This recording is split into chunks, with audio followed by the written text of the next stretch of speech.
Hello, dear fans, friends, and subscribers. It's your host Ram with you on the cricket show, Cricket Happenings, as usual on the weekend. And as far as today's cricket show goes, um, it's we are talking about three matches today. One match which holds special significance. The reason being there was some great sportsman spirit being shown by the Bangladeshi captain. As we know, Ravichandran Ashwin was the man who actually got this particular aspect being noticed by the ICC, which he did it in an IPL when he actually ran out Josh Butler at the non-striker's end. And as you know now, ICC came up with a rule that it is legal for a bowler to actually run out a batsman or run out the non-striker if before the bowler completes the action, the non-striker leaves the crease, then it is deemed to be a legal dismissal. Now, so and that is something which is there, but it has always caused a lot of consternation among the cricketing public as to what is real. And for me, well, when ICC has already given the go ahead and there is a green signal, I think legally it is accepted as a dismissal. So I would like to say, go for it. Yes, I might be a bit biased over here, but I would like to say that please go for it because it is a legal dismissal. Okay, so let's look at this scenario. Now, when I'm talking about this, the reason I'm actually talking about it right now is we are talking about the second one day international, which was won by New Zealand.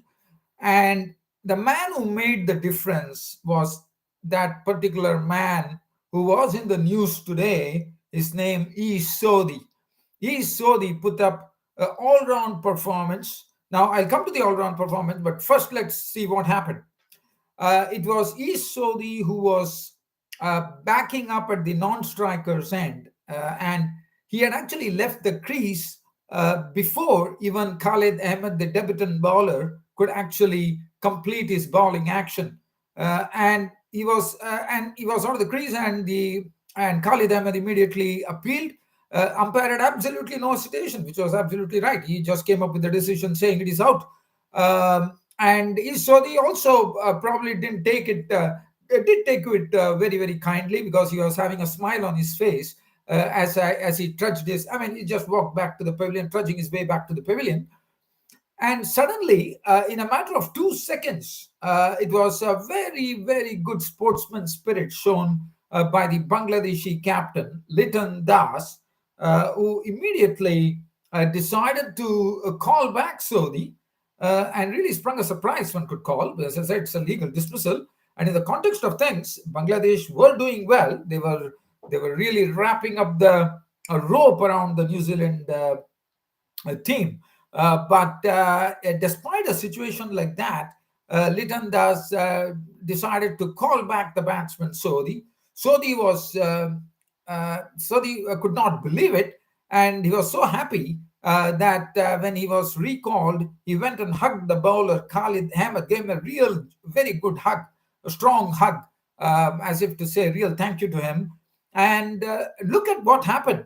After that was done, we had Sodhi hammering 35 runs to the good, which actually took the New Zealand total to a position of real respectability on a pitch which was pretty tough to bat on because the ball was gripping on this slow pitch. And East Sodhi, look at what happened. Look at what it can do to you, how it actually motivates you. Sodhi was out for 35. Then he went on with the ball and did something that no New Zealand bowler in the history of ODI cricket has done. And that was to pick up a 6 wicket bag in an ODI against Bangladesh, and very truly with his all-round performance.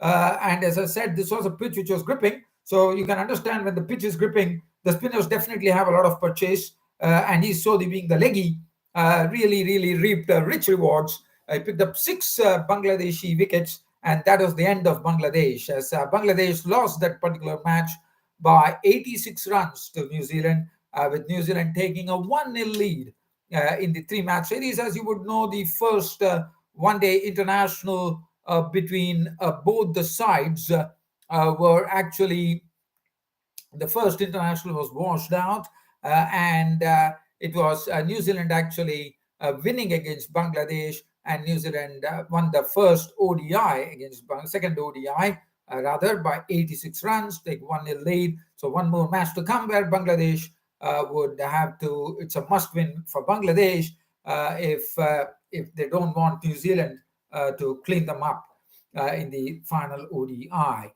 Now, that is something, so that's the precise reason I wanted to really touch base on it.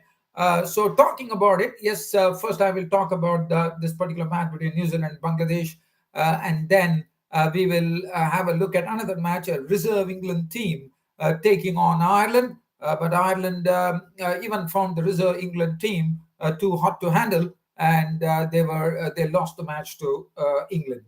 And the other side, the match, as you know, there are only 12 days to go for the World Cup. The countdown has already started, and Australia versus India was a match where one was looking forward to, and both the teams rested their big players, but it was a victory for India, which I will be talking about.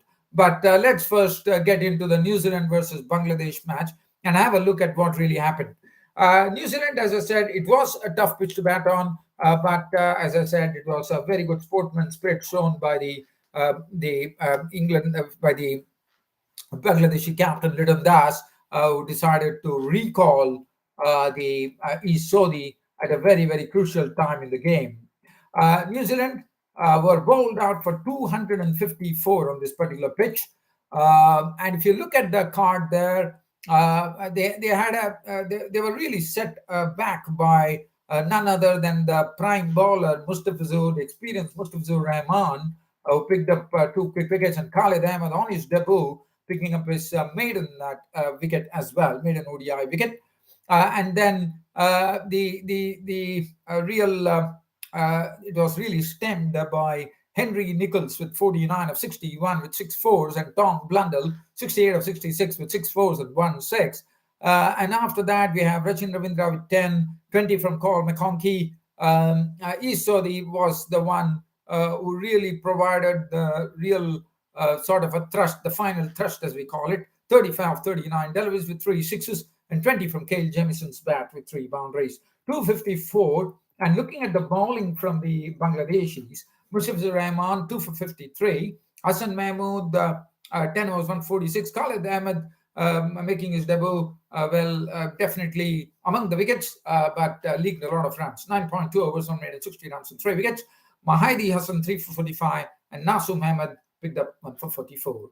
Now, Bangladesh in their chase, it was very interesting because Tamim Iqbal was coming back into the Bangladeshi team. It was all eyes were on him, and he did not disappoint his fans and really showed that what Bangladesh were missing when all the wickets, the first 4 wickets tumbled around Tamim Iqbal with Bangladesh absolutely reeling on a score of 20 for 4, and that was the time Tamim Iqbal really put in a good, like a good show, one could call.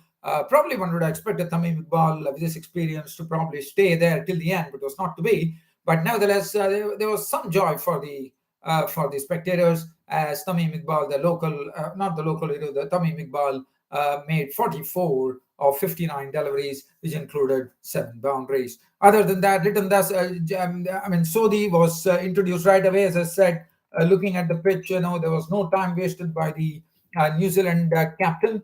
The New Zealand captain, Lockie Ferguson, did the right thing in introducing Sodhi right there in the power play itself, without wasting any time whatsoever. I think no, probably he came after the power play, if I'm not wrong. But nevertheless, wickets definitely yielded, and we saw the wickets actually going to Ish Sodhi. Bliton Das made six. Tanzid Hassan made 16 of 12 with three boundaries. Soumya Sarkar, who has come back to the India to the Bangladeshi team, was a flop. He was gone for a duck. Tawhid Hridoy, the talented Bangladeshi bat, was clean bowled by Sodhi for four.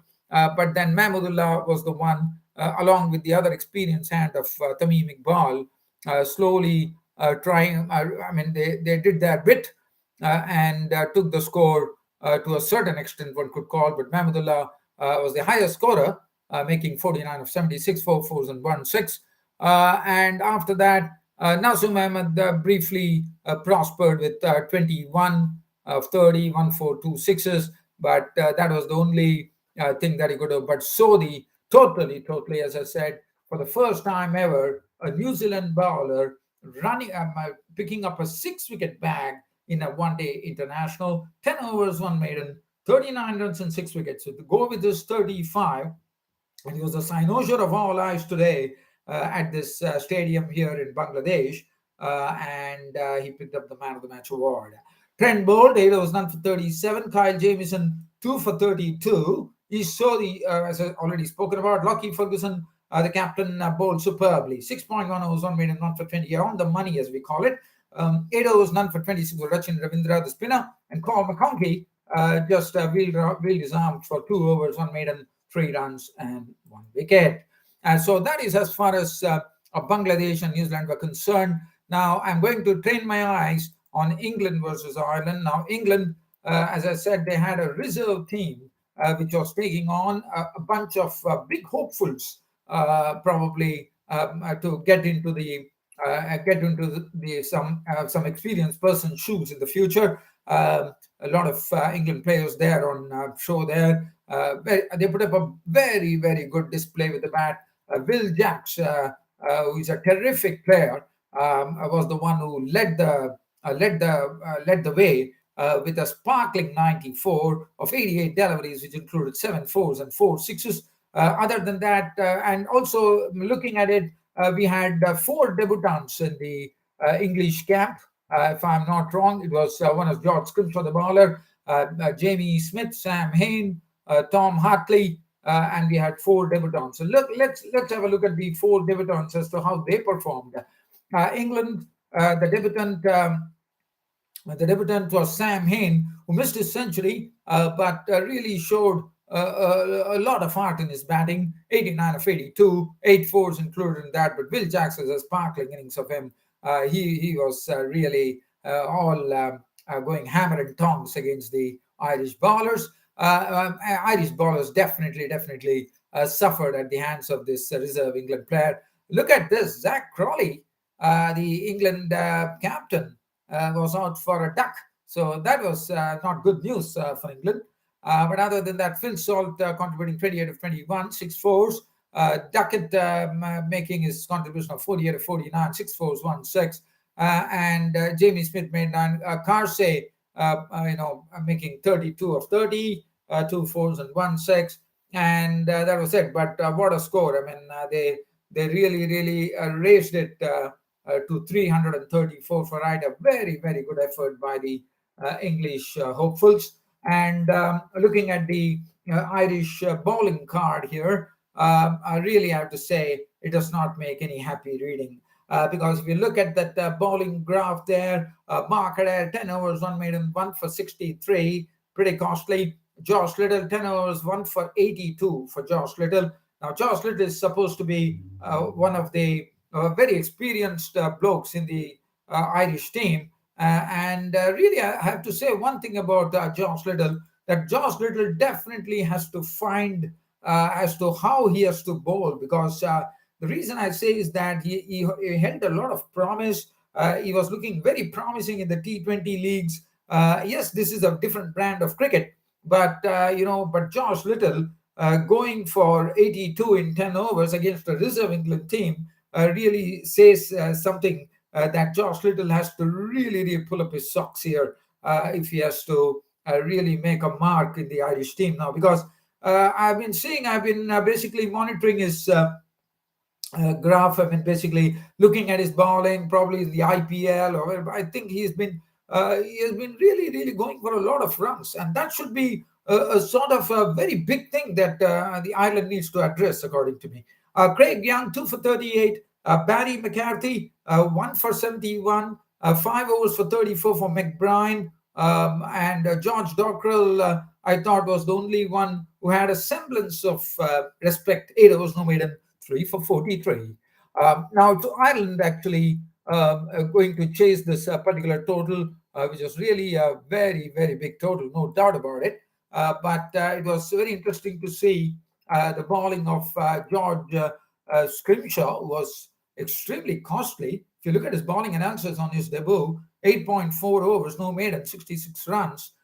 He was slammed in the first 2 overs for 35 runs by the Irish openers, Andy Balbirnie and Paul Sterling. But later on, and then he had no ball issues. I mean, if you look at the extra tally there of 19, I think the maximum no balls was bowled by George Scrimshaw, and he was really distraught with that. And even though he took his maiden test wicket, he was not sure because Rod Tucker, the umpire, had to actually refer it because he wanted to confirm that was not a no ball. And finally, when the news came, it came as a great relief for Scrimshaw and the England team that Andy Balbirnie, and that was a very good delivery from Scrimshaw, which actually left Andy Balbirnie, and Andy Balbirnie was totally sucked into it, as one could call. So well bowled Scrimshaw. Was costly. Very early days for Andy Scrimshaw, but definitely holds a potential, George Scrimshaw. Other than that, we had Balbirnie making 14, Paul Sterling making 25 17, 4 fours and 1 6. Curtis Camphor was out for just 9. Tector contributed 39 of 40. And then there was also Rehan Ahmed, the young leggy, came in and started weaving his magic beautifully. 10 overs, no maiden, 4 for 54. That was well done by Rehan Ahmed, and he's the youngest bowler in ODI history, I reckon, to have taken 4 wickets in an ODI. And then we have Matthew Potts, 247, Carsey, 1 for 40, none for 48 for Tom Hartley. Took impressive, Tom Hartley, the spinner. Will Jacks, 3 overs, none for 27. And it was only, the only reason that Ireland, one would say, that reached 286 in their effort, not a bad one, I would say, because they definitely got some real big hitting coming in, probably in the end, trying to reach England's score, which I thought was well done by these. And that's a sort of a good encouraging sign if you have your number 10 and 11 batsmen, or probably number 9 and number 10 batsmen making 41 and 40 respectively. And that's what precisely happened. Barry McCarthy made 41 of 38, 4 fours, 1 6. Craig Young was not out on 40 of 44, which included 2 4s and 2 6s. So well done, Ireland. But unfortunately, they lost the match. And well done to the England hopefuls, the England reserve talent team, doing a wonderful job, winning the match by 48 runs. And I think it was a good victory for the Englishmen. Now, as you know, it was a dress rehearsal as far as yesterday the India versus Australia match was concerned. I'm just going to have a sneak peek at it, just talking about some significant points there with the World Cup looming large. And first ODI played in Mohali in Chandigarh, which normally sees scores of about 300 being chased, but it was not to be. It was a different kind of pitch, as one could call. And Australia and India decided that India rested their main batsmen. Australia decided to rest their main bowlers, Stark and George Hazelwood. And let's have a look at the card there. The Australians had a few debutants in the mix, if I'm not wrong. And yes, Matthew Short was actually making his debut. Matthew Short definitely failed with the bat, but did very well with the ball. Australia made 276. And it was Mohammad Shami's show. Mohammad Shami really doing a very good turn for himself. 10 overs, 151 and 5 wickets. He has that ability to land the seam right there, on a straight seam. He never his seam never gets scrambled, as you know. He really lands the seam right on the spot, and that is not easy to. Shami is someone who is an expert at that. Jasprit Bumrah all bowled well, 10 overs, 2 minutes, 143. But Shardul Thakur was extremely costly. He was slammed to the extent of 78 runs. Shardul Thakur is somewhat a sort of a, he's not someone that India can probably rely on. Probably he's good at breaking partnerships, but if you look at it, probably 1 out of 5, he will go like this. Ashwin, it was good to see Ashwin back in the mix, 147, and Jadeja 1 for 51. The Aussies made 276, 52 to David Warner, 41 Smith, 39 Manas Labuschagne, which is good to see. Cameron Green 31, 45. Josh Inglis really showed some real good hitting there, 45, 45, 29 to Marcus Stoinis. And that was the Aussie innings. And for India, 281 for 5. All eyes were, but what a partnership. I mean, Shubman Gill is a sort of a real Ferrari, as Matthew Hayden always tells. Shubman Gill was just going along like a real siren, as we call it, smooth as a siren. 74 of 63. That was 6 fours and 2 sixes. Then we have Ruturaj Gaikwad at the other end, the opener, also doing a great job of making 71 of 77, and both putting on 142 runs to the good to really set up the platform for India's win. And Shreyas Iyer missed out, being run out for 3. Rahul was there till the end, anchoring the Indian innings to the win, 58 of 63, unbeaten runs at that. With 4 fours and 1 6. Ishan Kishan out for 18. But Surya Kumar Yadav came in at a time when India's innings was a bit of a dawdle. But Surya Kumar Yadav, all eyes were on him. I was especially looking at, the Indian coach Rahul Dravid has shown so much of faith in Surya Kumar Yadav, which is the right thing to do, and he definitely proved it right. He is someone who has that sort of a surprising element in his batting. What was good to see is that the approach of Surya Kumar Yadav decided to rein himself in under the situation, and also curbed his sweep shots, curbed some of his strokes that he normally plays, the airy things. He decided to bide his time and started playing some really good straight strokes, which were running into the boundary. Decided to play straight, and it was paying rich dividends, as we Lloyd. And one would be very happy that knowing that the World Cup is just 12 days away. Surya Kumar definitely showed that he's belonging to the World Cup with an innings of 50 or 49, 5 fours and 1 6, and that was the win for India. India won the match by 5 wickets. Pat Cummins 144, 1 for 56, none for 40 for Abbott, 1 for 56, and none for 40 for Stoinis were very costly. 6 overs for 44, Cameron Green, 8 overs, none for 39, Matthew Short. It was good to see Matthew Short on his debut, but I thought more than his batting, his bowling was.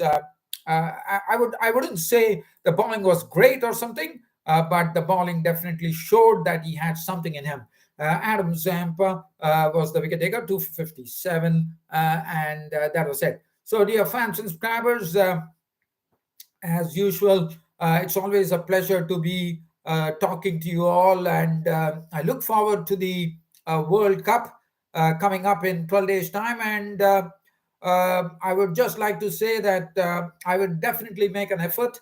I know that I'm doing this as a daily cricket show, as a weekly cricket show now, which initially was a daily cricket show when I really started it, but due to paucity of time, it has been very difficult. But so when the World Cup starts, I would definitely make it a point. Probably I might be coming a bit late after every World Cup match, but definitely I'll make an effort to be on air on the Cricket Happenings show and talking to you all on every World Cup match will be played in the year 2023 in India. Well, dear fans and subscribers, an absolute pleasure bringing you this cricket show, and look forward to your company once again tomorrow. That's on a Sunday. And tomorrow, let's not forget that it is the second one-day international between India and Australia, which is going to be played at Indore. Until such time, I see you folks it's goodbye from here. Thank you.